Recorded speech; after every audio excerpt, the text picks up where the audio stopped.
Hey guys, स्वागत है एक न्यू वीडियो में। तो गाइस, जब कोई रेसलर WWE छोड़कर जाता है तो उनके पास बोलने के लिए बहुत कुछ होता है। अब वो उनके WWE लाइफ के रिलेटेड मोमेंट्स के बारे में हो या टीवी पर कम समय मिलने के बाद या फिर टीम के साथ बैलेंस नहीं हो पाना इत्यादि बहुत सारी चीजें हो सकती है। और कभी कभी कुछ सुपरस्टार अपने फैंस को बुरा बोल देना या कंपनी मैनेजमेंट को बुरे तरीके से ट्रोल कर देना, जिससे उस सुपरस्टार की दोस्ती उस रेसलिंग कंपनी से खराब हो जाती है। तो गाइस, इस वीडियो में बात करेंगे कुछ ऐसे रेसलर के बारे में जिनका WWE में वापस आना मुमकिन नहीं है। तो without wasting time video start करते हैं और जानते हैं ऐसे रेसलर के बारे में जिन्होंने WWE से अपने रिश्ते खराब कर लिए।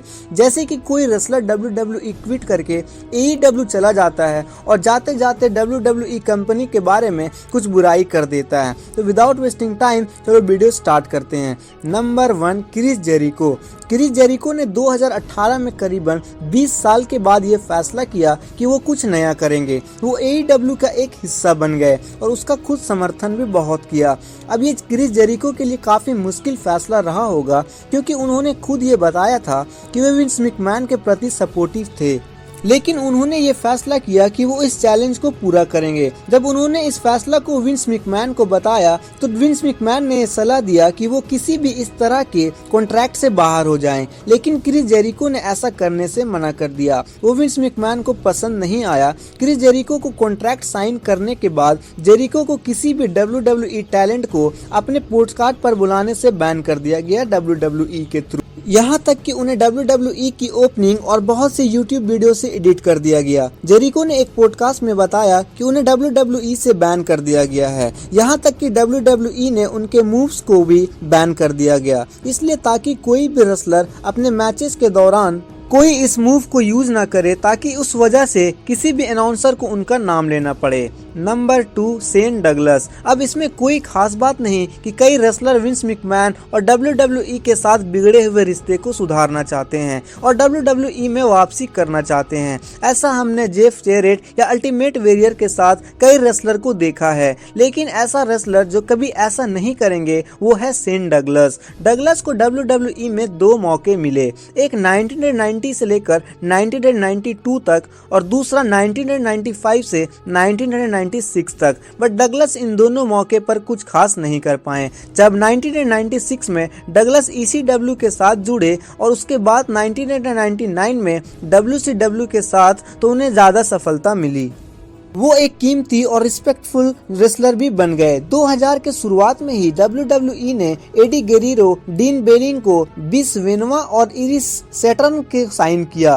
पहले इस ग्रुप में डगलस को भी लाने की बात चल रही थी, लेकिन ऐसा नहीं हो पाया, क्योंकि बैक स्टेज में ऐसे बहुत से लोग थे जो डगलस को पसंद नहीं करते थे, जिनमें शायद शॉन माइकल भी शामिल थे। जब डगलस WWE के साथ नहीं आए 2001 में WCW बाय आउट के बाद, वो हर एक इंटरव्यू में विंस मैकमैन और WWE के फेमस सुपरस्टार पर ब्लेम करने के लिए प्रसिद्ध हो गए। यहाँ तक कि उन्होंने रॉ में घुसकर ECW के नारे लगाने में भी कोशिश की, लेकिन उन्हें वहां से बाहर निकाल दिया गया।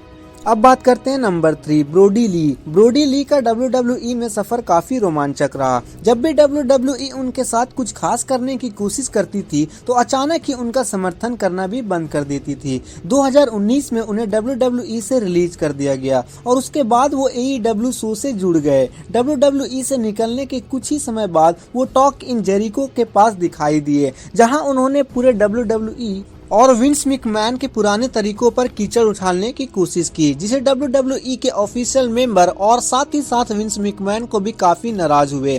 AEW के साथ जुड़ने के बाद ब्रोडी ली विंस मैकमैन के कई अजीब तरीके से मजाक बनाने लगे। उनके कपड़े से लेकर उनके खाने के तरीकों तक सब चीजों का नकल करके उन लोगों की मजाक बनाते थे। ऐसा बताया गया कि उस तरह की नाटक WWE को बिल्कुल पसंद नहीं आया और इसी वजह से ब्रोडी ली और WWE के बीच के रिश्ते सभी खत्म हो गए और इस वजह से ब्रोडी ली WWE में वापस आना मुमकिन खत्म हो चुका था।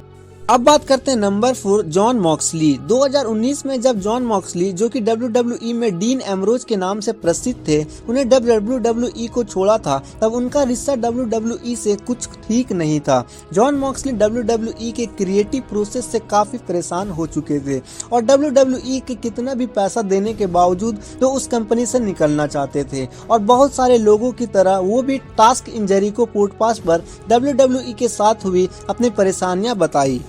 मोक्सली ने कहा कि हालांकि वो WWE में बिताए समय के लिए बहुत शुक्रगुजार है, लेकिन जब विंस मैकमैन ने उन्हें रॉ पर उनके बोलने के लिए एक प्रोमो दिया तो वो बिल्कुल परेशान हो गए, क्योंकि उनके मुताबिक उनका वो प्रोमो उनका करियर बर्बाद करने वाला। उस प्रोमो में बहुत सारी बीमारियों के बारे में बोला गया और दिखाया गया कि कैसे एम्ब्रोज को इस बात से डर था कि कहीं उन्हें वहाँ मौजूद फैन से बीमारी हो जाए। उनको बताया गया कि 6 सालों तक विंस मैकमैन को इस बात को समझाते हुए हो गया, लेकिन इसे कैरेक्टर को करना बकवास है। लेकिन जॉन मॉक्सली विंस मैकमैन को समझाकर थक चुके थे। उस इंटरव्यू के दौरान जॉन मॉक्सली ने बताया कि WWE की क्रिएटिव प्रोसेस उन्हें शारीरिक तरीके से बीमार कर रही थी और चौंकाने वाली बात यह थी कि कुछ रिपोर्ट के अकॉर्डिंग WWE के कई मेंबर्स इस बात से एग्री भी कर रहे थे, लेकिन विंस मैकमैन की सोच उन लोगों से काफी और इसी वजह से जॉन मॉक्सली ने WWE से क्विट कर दिया।